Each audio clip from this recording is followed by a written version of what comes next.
خوش آمدید۔ آج کی گفتگو ایک ایسی کتاب کے بارے میں ہے جس نے لاکھوں کروڑوں لوگوں کو متاثر کیا ہے۔ وکٹر ای فرینکل کی مین سرچ فار میننگ، اردو میں کہیں تو انسان کی معنی کی تلاش۔ یہ کتاب 1946 میں آئی تھی اور یہ صرف آپ کہیں یادداشت نہیں ہے، اس میں نفسیات ہے، فلسفہ ہے اور انسانی ہمت کی ایک ناقابل یقین کہانی ہے۔ تو آج ہم کوشش کریں گے کہ اس کتاب کے جو بنیادی خیالات ہیں نا ان کو سمجھیں۔ مقصد یہ ہے کہ فرینکل کا جو مرکزی پیغام ہے کہ انسان شدید ترین مشکلات میں بھی ناقابل بیان تکلیف میں بھی زندگی میں معنی ڈھونڈ سکتا ہے اور نہ صرف زندہ رہ سکتا ہے بلکہ اپنی انسانیت بھی قائم رکھ سکتا ہے۔ اور اس کتاب کا پس منظر وہ تو غیر معمولی ہے ہی، نازی کیمپ کے تجربات سے نکلی ہوئی بصیرت۔ جی بالکل، اور یہ کتاب آج بھی اتنی ہی اہم ہے جتنی پہلے تھی، بلکہ شاید آج کل کے دور میں جہاں بہت سے لوگ زندگی میں ایک خالی پن سا محسوس کرتے ہیں، بے معنویت کا شکار ہیں، وہاں تو فرینکل کے خیالات شاید پہلے سے بھی زیادہ ضروری ہو گئے ہیں۔ ہاں، یہ بہت اہم نکتہ ہے۔ خود وکٹر فرینکل وہ ایک ماہر نفسیات تھے، نیورولوجسٹ تھے، وینا میں رہتے تھے، لیکن دوسری جنگ عظیم میں یہودی ہونے کی وجہ سے انہیں کئی سال نازیوں کے بدنام زمانہ کیمپوں میں گزارنے پڑے، آؤشوِٹز، ڈاخاؤ، اور وہ ان چند خوش قسمت لوگوں میں سے تھے جو ہولوکاسٹ سے زندہ بچے۔ تو یہ سمجھنا ضروری ہے کہ ان کے یہ ذاتی شدید تکلیف دہ تجربات تھے جنہوں نے ان کے خاص نظریے کو جنم دیا، جسے وہ لوگو تھراپی کہتے ہیں۔ تو آئیے ذرا گہرائی میں جاتے ہیں۔ کتاب کا جو پہلا حصہ ہے وہ ہمیں سیدھا ان کیمپوں کی ناقابل تصور حقیقت میں لے جاتا ہے۔ آؤشوِٹز، ڈاخاؤ، ایسی جگہ جہاں انسانیت ختم ہوتی نظر آتی تھی۔ فرینکل بہت کھل کر وہاں کے حالات بتاتے ہیں۔ قیدیوں سے ان کی پہچان چھین لی گئی تھی، نام نہیں تھے، نمبر تھے، خاندان بچھڑ گئے تھے، آزادی، وقار، ان کا تو سوال ہی نہیں تھا۔ ہر طرف بس بھوک، بیماری، سخت مشقت اور موت۔ ایک ایسی دنیا تھی جہاں بظاہر، اور یہی وہ مقام ہے جہاں فرینکل کا مشاہدہ بہت خاص ہو جاتا ہے۔ انہوں نے یہ محسوس کیا کہ ان انتہائی مایوس کن حالات میں صرف جسمانی طاقت یا صحت ہی نہیں تھی جو طے کرتی کہ کون بچے گا۔ ہاں ٹھیک ہے، جسمانی طور پر فٹ ہونا ضروری تھا ایک حد تک، لیکن فرینکل نے یہ نوٹ کیا کہ جن قیدیوں کے پاس جینے کی کوئی اندرونی وجہ تھی، کوئی کیوں تھا، ان کے بچنے کے امکانات زیادہ تھے۔ اور یہ کیوں مختلف شکلوں میں ہو سکتا تھا، جیسے کسی پیارے سے دوبارہ ملنے کی شدید خواہش، مستقبل میں کوئی کام مکمل کرنے کا ارادہ، یا کوئی گہرا مذہبی ایمان، یہاں تک کہ اپنی تکلیف کو وقار سے سہنے کا عزم بھی ایک کیوں بن سکتا تھا۔ یہ واقعی حیران کن بات ہے کہ ایسے حالات میں بھی کوئی معنی تلاش کر سکتا ہے۔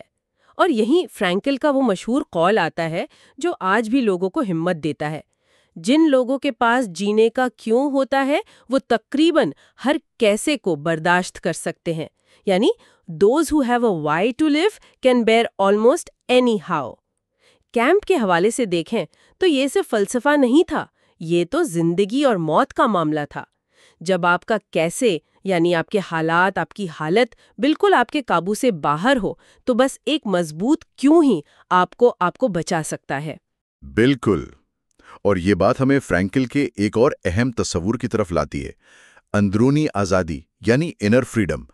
فرینکل کا زور اس بات پر تھا کہ چاہے باہر کے حالات کتنے ہی خراب کیوں نہ ہو جائیں، کتنے ہی ظالمانہ ہوں، انسان کے پاس ہمیشہ ہر حال میں ایک آخری آزادی تو رہتی ہے، اور وہ ہے اپنے رویہ یعنی ایٹیٹیوڈ کا انتخاب کرنے کی آزادی۔ آپ شاید بھوک کو، سردی کو، ظلم کو کنٹرول نہ کر سکیں، جی، لیکن آپ یہ ضرور چن سکتے ہیں کہ آپ ان حالات کا سامنا کیسے کریں گے، مایوسی اور کڑواہٹ سے، یا ہمت، وقار اور دوسروں کے لیے ہمدردی کے ساتھ۔ لیکن یہ کہنا آسان لگتا ہے، کیا واقعی ایسے شدید جسمانی اور نفسیاتی دباؤ میں رویے کا انتخاب ممکن ہے؟ کیا جو بنیادی جبلتیں ہوتی ہیں، خوف ہے، تکلیف ہے، وہ سوچ پر حاوی نہیں ہو جاتی؟ نہیں، یہ سوال بالکل جائز ہے، اور فرینکل خود مانتے تھے کہ یہ بہت مشکل تھا، انتہائی مشکل، اور ہر کوئی ایسا کر بھی نہیں پاتا تھا۔ لیکن انہوں نے اپنی آنکھوں سے ایسے قیدیوں کو دیکھا جنہوں نے اپنی آخری روٹی کا ٹکڑا بھی کسی دوسرے زیادہ کمزور قیدی کو دے دیا۔ اچھا. یا جنہوں نے بیماروں کی ہمت بندھائی، یہ جانتے ہوئے کہ اس کا انہیں کوئی ذاتی فائدہ نہیں ہوگا۔ فرینکل کے نزدیک یہ مثالیں ثبوت تھیں کہ انسان صرف حالات کا غلام نہیں ہوتا۔ ہمارے اور ہمارے حالات کے بیچ میں ایک وقفہ ہوتا ہے، ایک سپیس، اور اسی وقفے میں ہماری یہ طاقت ہے کہ ہم اپنا رد عمل منتخب کریں۔ یہی انتخاب ہماری آزادی ہے، ہماری نشو و نما ہے۔ یہ جو نفسیاتی مضبوطی ہے نا، یہ سائیکولوجیکل ریزیلینس، یہ اسی تصور پر مبنی ہے۔ اور یہ صرف کیمپ کی بات نہیں، یہ ہماری روزمرہ زندگی پر بھی لاگو ہوتی ہے۔ تو کیمپ کے ان تجربات و مشاہدات سے ہی فرینکل کی لوگو تھراپی بنی۔ یہ نفسیات کا ایک پورا مکتبہ فکر ہے۔ اسے کبھی کبھی تیسرا ویانی مکتبہ نفسیات بھی کہتے ہیں، فرائیڈ اور ایڈلر کے بعد۔ اس کا مرکزی خیال کیا ہے؟ لوگو تھراپی کی بنیاد یہ عقیدہ ہے کہ انسان کی زندگی میں جو سب سے بنیادی، سب سے طاقتور تحریک ہے نا، وہ ہے معنی کے تلاش کا ارادہ، ول ٹو میننگ۔ یعنی ہم سب کے اندر یہ خواہش ہے کہ ہماری زندگی بامقصد ہو، اس کا کوئی مطلب ہو۔ اور یہ خواہش فرینکل کے نزدیک کوئی معمولی چیز نہیں، بلکہ ہماری نفسیاتی صحت اور بقا کے لیے ضروری ہے۔ یہ فرائیڈ اور ایڈلر سے کیسے مختلف ہے؟ کیونکہ وہ بھی تو بڑے نام ہیں نفسیات میں۔ ہاں، یہ موازنہ دلچسپ ہے۔ دیکھیں، فرائیڈ نے زور دیا تھا لذت کے اصول پر، پلیجر پرنسپل، یعنی انسان کی بنیادی خواہش خوشی حاصل کرنا اور تکلیف سے بچنا۔ جی۔ ایڈلر نے بات کی طاقت کے اصول کی، پاور پرنسپل کی، یعنی برتری، کامیابی، طاقت حاصل کرنے کی خواہش۔ فرینکل ان دونوں سے اختلاف نہیں کرتے تھے، وہ یہ نہیں کہتے تھے کہ یہ خواہشات نہیں ہوتی، لیکن ان کا ماننا تھا کہ معنی کی تلاش ان دونوں سے بھی زیادہ گہری، زیادہ بنیادی انسانی ضرورت ہے۔ وہ دلیل دیتے تھے کہ جب انسان اپنی زندگی میں معنی پا لیتا ہے تو وہ بہت زیادہ تکلیف بھی برداشت کر لیتا ہے۔ اچھا۔ جو کہ لذت کے اصول کے خلاف ہے نا؟ اور کبھی کبھی وہ طاقت یا کامیابی کو بھی پیچھے چھوڑ دیتا ہے اگر وہ اس کے اصل مقصد سے ٹکرائے۔ فرینکل نے ایک کیفیت کو وجودیت کا خلا کہا، ایگزسٹینشل ویکیوم۔ یعنی جب لوگ اپنی زندگیوں میں معنی محسوس نہیں کرتے تو وہ اکثر اس خلا کو بھرنے کی کوشش کرتے ہیں، سطحی خوشیوں سے، چیزیں جمع کرنے سے یا طاقت کے پیچھے بھاگ کر۔ لیکن یہ کوشش کامیاب نہیں ہوتی اور اندر کی بے چینی وہ وہیں رہتی ہے۔ یہ بات تو آج کل بہت نظر آتی ہے۔ تو لوگو تھراپی کا پہلا بنیادی اصول، جیسا آپ نے پہلے بھی اشارہ کیا، یہ ہے کہ زندگی ہر حال میں معنی رکھتی ہے، تمام حالات میں، یہاں تک کہ شدید تکلیف اور موت میں بھی۔ یہ تو بہت بڑا دعویٰ ہے۔ یقیناً، اور یہی لوگو تھراپی کی جڑ ہے۔ فرینکل ہی نہیں کہہ رہے کہ زندگی ہمیشہ خوشگوار ہوتی ہے یا تکلیف کوئی اچھی چیز ہے، نہیں، بلکہ ان کا نقطہ یہ ہے کہ معنی کا امکان ہمیشہ رہتا ہے، ہمیشہ۔ موت بھی زندگی کو بے معنی نہیں کرتی، بلکہ وہ ہمیں مجبور کرتی ہے کہ ہم اپنے محدود وقت کو ذمہ داری سے گزاریں۔ اور دوسرا بنیادی اصول وہی رویہ کی آزادی والا ہے، فریڈم آف ایٹیٹیوڈ، جس پر ہم نے بات کی کہ ہم حالات کو نہیں پر اپنے رد عمل کو چن سکتے ہیں۔ بالکل وہی، ہم ہمیشہ واقعات کو کنٹرول نہیں کر سکتے۔ بیماری ہے، حادثے ہیں، معاشی مشکلات ہیں، دوسروں کا رویہ ہے، یہ سب ہمارے اختیار سے باہر ہو سکتا ہے۔ لیکن ان واقعات پر ہمارا رد عمل کیا ہوگا، ہمارا نقطہ نظر، ہمارا رویہ، یہ ہمارا انتخاب ہے۔ اس کی ایک عام سی مثال لے لیں۔ فرض کریں دفتر میں آپ کے ساتھ کوئی زیادتی ہوئی، ناحق تنقید ہوئی۔ ایک رد عمل تو یہ ہے کہ آپ شدید غصے میں آ جائیں، کڑواہٹ پال لیں، مایوس ہو جائیں، بدلہ لینے کا سوچیں، یا کام سے ہی دل و چاٹ ہو جائے۔ دوسرا رد عمل یہ ہو سکتا ہے کہ آپ صورتحال کا حقیقت پسندانہ جائزہ لیں، اپنی غلطیوں سے سیکھیں اگر کوئی ہوں، اپنے موقف کو مضبوطی سے مگر مناسب طریقے سے پیش کریں، اور اس تجربے کو اپنی ذاتی مضبوطی بڑھانے کا ذریعہ بنائیں۔ انتخاب آپ کا ہے۔ یقیناً دفتر کی پریشانی کیمپ کی ہولناکی کے سامنے کچھ بھی نہیں ہے، لیکن اصول وہی ہے۔ بیرونی واقعہ اور ہمارے رد عمل کے درمیان انتخاب کی گنجائش ہمیشہ موجود ہے۔ تو پھر سوال یہ ہے کہ ہم یہ معنی تلاش کیسے کریں؟ فرینکل نے اس کے لیے کیا راستے بتائے ہیں؟ فرینکل نے بنیادی طور پر معنی تلاش کرنے کے 3 آپ کہہ لیں وسیع راستے بتائے ہیں۔ جی۔ پہلا ہے کام یا تخلیق، ورک کریشن۔ اس کا مطلب ہے دنیا میں کچھ کرنا، کوئی ایسا کام، کوئی منصوبہ جس میں ہم اپنی صلاحیتیں لگائیں، جس سے ہمیں لگے کہ ہاں کچھ کیا ہے، تکمیل کا احساس ہو اور جو ہم سے بڑا ہو. یہ ہمارا پیشہ ہو سکتا ہے، کوئی آرٹسٹک کام، کوئی سائنسی تحقیق یا معاشرے کی خدمت. جب ہم کسی ایسے کام میں پوری طرح ڈوبے ہوتے ہیں جسے ہم اہم اور بامانی سمجھتے ہیں نا، تو ہماری زندگی خود بخود مقصدیت سے بھر جاتی ہے. فرینکل نے خود کیمپ میں رہتے ہوئے بھی چھپ چھپا کر اپنی نفسیاتی تحقیق کے نوٹس دوبارہ لکھنے کا کام جاری رکھا تھا، اور اس کام نے انہیں جینے کی ایک وجہ دی. اچھا، اور دوسرا راستہ کیا ہے؟ دوسرا راستہ ہے تجربہ کرنا یا کسی سے محبت کرنا، ایکسپیرینسنگ اور لونگ. اس سے مراد ہے دنیا کی خوبصورتی، فطرت، آرٹ، ان کو سراہنا، ان سے لطف اندوز ہونا. لیکن اس سے بھی بڑھ کر اس سے مراد ہے کسی دوسرے انسان سے گہرا تعلق قائم کرنا، یعنی محبت کرنا. یہ رومانوی محبت ہو سکتی ہے، والدین کی محبت، دوستی، یا بس کسی بھی انسان کی خوبیوں اور اس کے وجود کی گہرائی کو سمجھنا اور اس کی قدر کرنا. فرینکل خود بتاتے ہیں کہ کیمپ کی تاریخی میں اپنی بیوی کی محبت بھری یاد، اس کی خیالی تصویر، اس نے انہیں کیسے ہمت دی. کسی دوسرے کے لیے جینا یا یہ جاننا کہ کوئی آپ سے محبت کرتا ہے، زندگی کو بہت زبردست معنی دے سکتا ہے. اور تیسرا راستہ، یہ شاید سب سے مشکل لگتا ہے. رویہ، our attitude towards unavoidable suffering. یہ لوگو تھراپی کا سب سے خاص اور شاید سب سے گہرا پہلو ہے.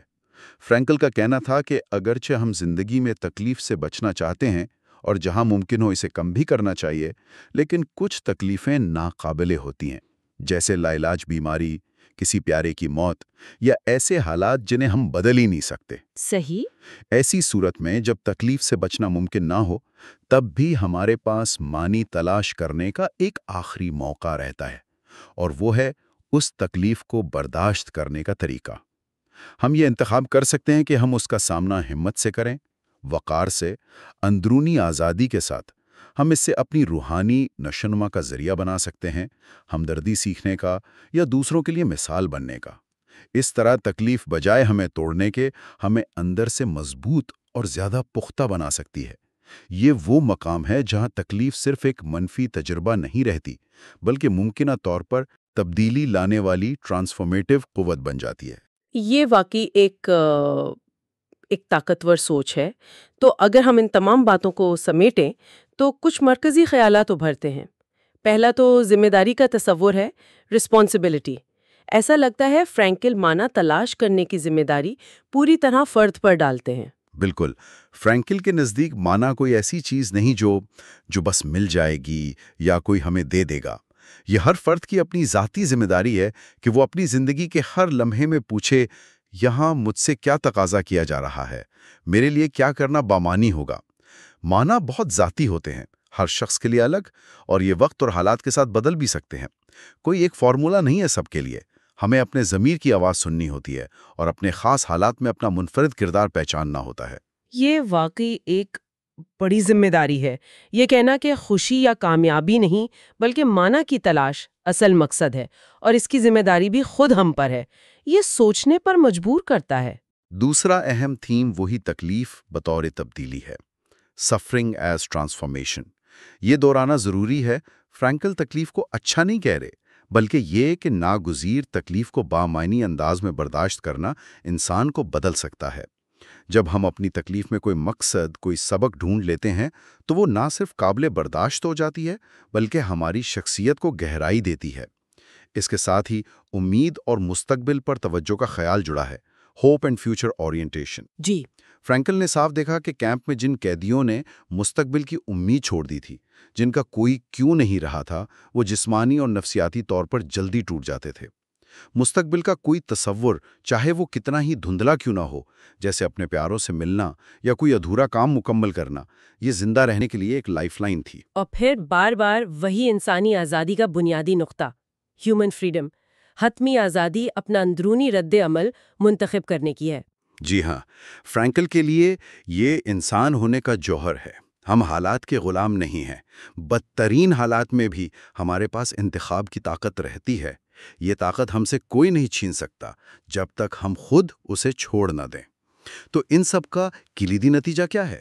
فرینکل کے مطابق معنی کی تلاش ہی انسان کی سب سے بنیادی، سب سے طاقتور تحریک ہے.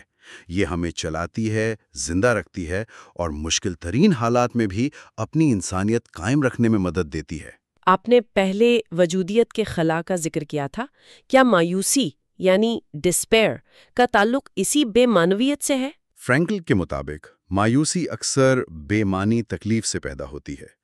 جب انسان کو لگتا ہے کہ اس کی تکلیف، اس کی جد و جہد، اس کی قربانی، اس کا کوئی مقصد نہیں، کوئی فائدہ نہیں، تو وہ ہمت ہار بیٹھتا ہے۔ یعنی مایوسی از ایکول ٹو تکلیف مانے، despair is equal to suffering meaning.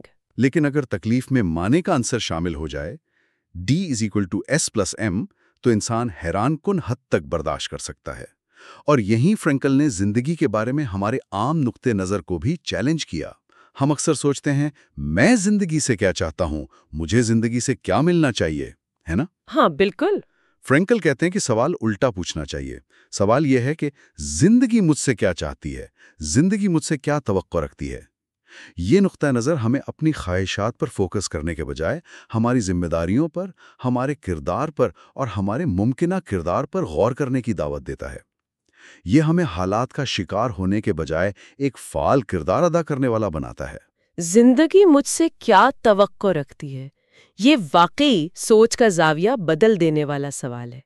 تو خلاصہ یہ ہے کہ وکٹر فرینکل کی انسان کے معنی کی تلاش صرف ہولوکاسٹ کی ایک دردناک کہانی نہیں ہے، بلکہ یہ انسانی روح کے لچک اور معنی کی جو لازوال اہمیت ہے نا، اس پر ایک گہری فلسفیانہ تحقیق ہے۔ یہ کتاب ہمیں یاد دلاتی ہے کہ معنی کہیں بھی مل سکتے ہیں، کسی بھی حال میں، بشرطے کہ ہم انہیں تلاش کرنے کی ذمہ داری قبول کریں اور اپنے رویے کا انتخاب سمجھداری سے کریں۔